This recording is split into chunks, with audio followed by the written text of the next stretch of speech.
Excel কোর্সে সকলকে স্বাগতম। এক্সেলের বেসিক অ্যারিথমেটিক অপারেশন নিয়ে আমরা এই ভিডিওতে আলোচনা করব। এই ক্লাসে সামেশনের কিছু রুলসগুলো কভার করার চেষ্টা করব। আপনারা সকলে একটি ডাটা সেট দেখতে পাচ্ছেন। এখানে আমি নাম্বার 1 এবং নাম্বার 2 লিখে রেখেছি। আমরা নাম্বার 1 এবং নাম্বার 2 এর সামেশন করব কয়েকটা নিয়মে।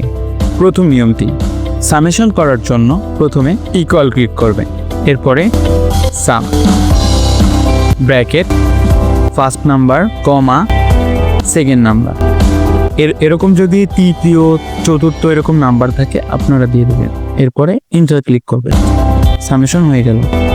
দ্বিতীয় নিয়মটি দেখি, ইকুয়াল দিবেন, এরপরে ফার্স্ট নাম্বারটা দিবেন, তারপরে ম্যানুয়ালি প্লাস আইকনটা দিবেন, এরপরে যে নাম্বারটি যোগ করতে চান তারপরে এন্টার ক্লিক করবেন।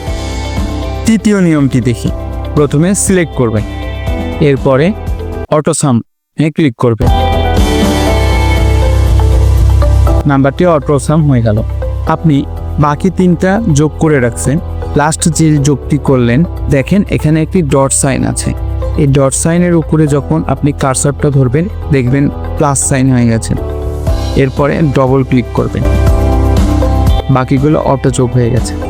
এই ছিল এই ভিডিওতে সামেশনের নিয়ম। পরবর্তী ভিডিওতে দেখা হবে সাবট্রাকশন নিয়ে। ধন্যবাদ সকলকে।